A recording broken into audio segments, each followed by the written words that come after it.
بسم اللہ الرحمن الرحیم۔ اللہ کے خوف سے نکلنے والے آنسوں کی برکت۔ عن عبداللہ ابن مسعود قال قال رسول اللہ صلی اللہ علیہ وسلم ما من عبد مؤمن یخرج من عینیہ دموع وإن كان مثل رأس الذباب من خشیۃ اللہ ثم یصیب شیئا من حر وجهه الا حرم الله على النار۔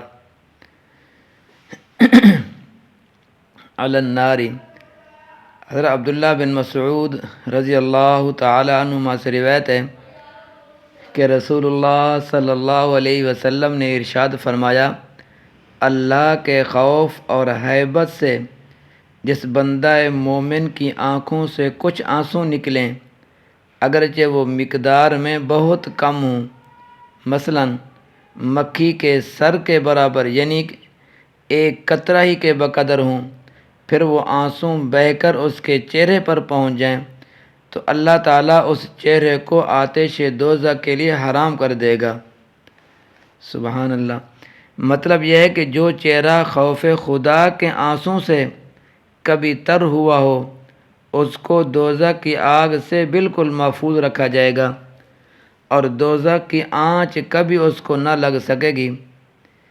کیونکہ کتاب الایمان میں تفصیل سے بتایا جا چکا ہے کہ جن احادیث میں کسی خاص نیک عمل پر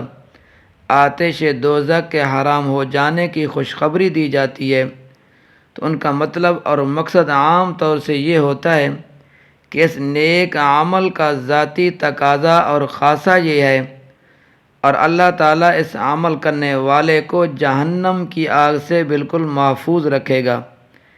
بشرطے کہ اس شخص سے کوئی ایسا بڑا گناہ سرزد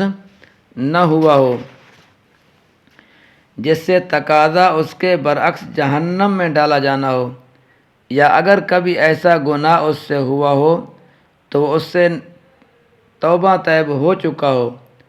اور اللہ تعالیٰ سے اس کی معافی بھی مانگ چکا ہو۔ یہ نہ سمجھا جائے کہ یہ محض تعویل ہے، بلکہ واقعہ یہ ہے کہ ہمارے عرف اور محاورات میں بھی اس قسم کے وعدوں اور بشارتوں میں یہ شرط ہمیشہ محفوظ ہوتی ہے۔ اسی طرح اللہ کے خوف سے جسم کے رونگٹے کھڑے ہو جانے کی بھی سعادت ہے۔ حضرت عباس رضی اللہ تعالیٰ عنہ سے کہ رسول اللہ صلی اللہ علیہ وسلم سے روایت کرتے ہیں کہ جب اللہ تعالیٰ کے خوف اور اس کی ہیبت سے کسی بندہ کے رونگٹے کھڑے ہوتے ہیں تو اس وقت اس کے گناہ ایسے جھڑتے ہیں جیسے کہ کسی پرانے سوکھے درخت کے پتے جھڑ جاتے ہیں۔ خوف اور خشیت اور ہیبت دراصل قلبی کیفیات ہیں، لیکن انسان ایسا بنایا گیا ہے کہ اس کی قلبی کیفیات کا ظہور اس کے جسم پر بھی ہوتا ہے۔ مثلا جب دل میں خوشی کی کیفیت ہو تو چہرے پر بشاشت ظاہر ہوتی ہے اور بعض اوقات وہ اس کیفیت کے اثر سے ہنستا بھی ہے، مسکراتا بھی ہے۔ اسی طرح جب دل میں حزن اور غم ہو تو وہ بھی اس کے چہرے سے ظاہر ہوتا ہے اور کبھی کبھی وہ اس کے اثر سے روتا بھی ہے اور اس کی آنکھوں سے آنسو گرتے ہیں۔ اسی طرح جب دل پر خشیت اور ہیبت کی کیفیت طاری ہو تو جسم پر اس کا اثر یہ ظاہر ہوتا ہے کہ سارے بدن کے رونگٹے کھڑے ہو جاتے ہیں۔ اسی طرح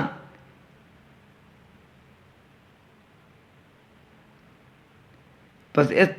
حضرت عبداللہ بن مسعود رضی اللہ تعالیٰ عنہ کی اس سے پہلے حدیث میں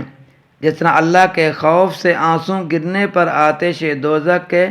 حرام ہو جانے کی خوشخبری اہل ایمان کو سنائی گئی ہے، تو اسی طرح حضرت عباس رضی اللہ تعالیٰ عنہ کے اس حدیث میں بشارت سنائی گئی کہ اللہ کی خشیت اور ہیبت سے جب کسی بندہ کے بدن کے رونگٹے کھڑے ہوتے ہیں تو اس وقت اس کے گناہ ایسے جھڑتے ہیں جیسے خزاں کے موسم میں سوکھے درختوں کے پتے جھڑ جاتے ہیں۔ سبحان اللہ۔ ایک گناہ گار نے خوف خدا سے بہت بڑی جاہلانہ غلطی کی اور وہ بخشا گیا۔ سنی حضرت ابو ہریرہ رضی اللہ تعالی عنہ سے روایت ہے کہ رسول اللہ صلی اللہ علیہ وسلم نے فرمایا کہ ایک شخص نے اپنے نفس پر بڑی زیادتی کی اور بڑا ظلم کیا، یعنی غفلت سے اللہ کی نافرمانی والی زندگی گزارتا رہا۔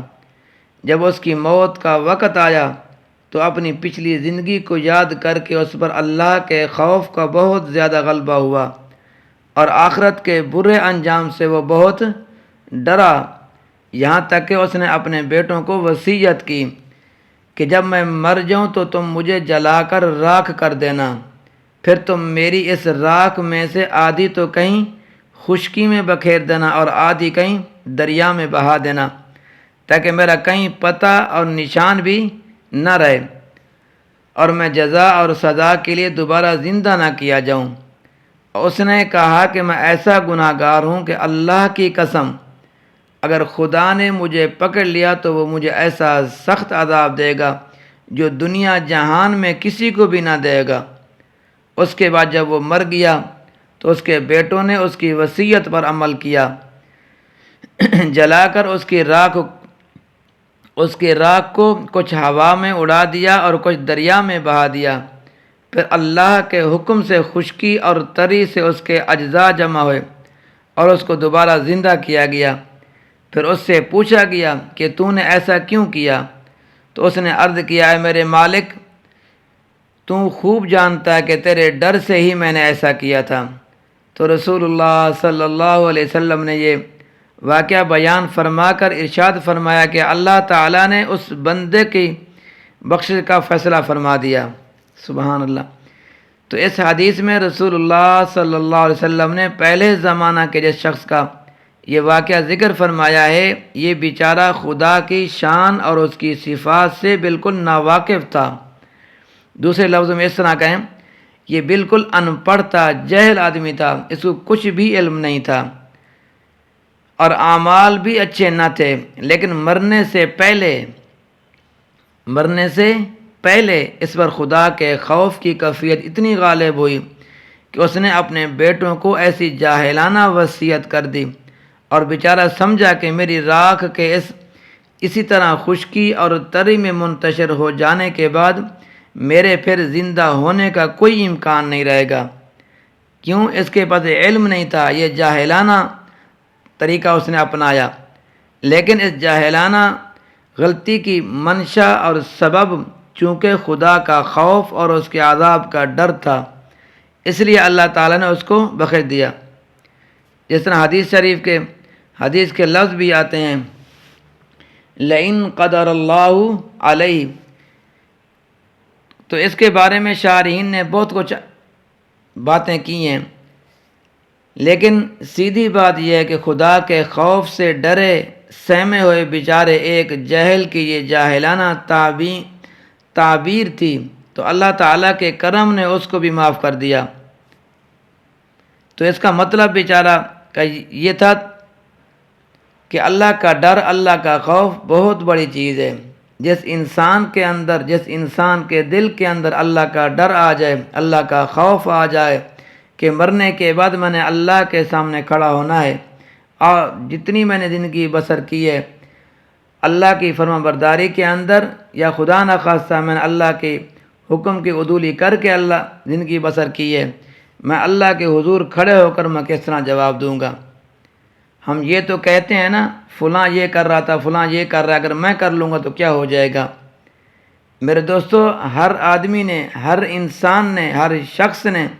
اپنا ہی حساب دینا ہے۔ ہر انسان اپنی گربان کے اندر جھانک کر دیکھے اور اپنا ہی محاسبہ کرتا رہے، میں کس سمت کے اوپر چل رہا ہوں اور مجھے کس طرح چلنا چاہیے۔ بس اللہ تبارک و تعالی میرا اور آپ کا حامی و ناصر ہو۔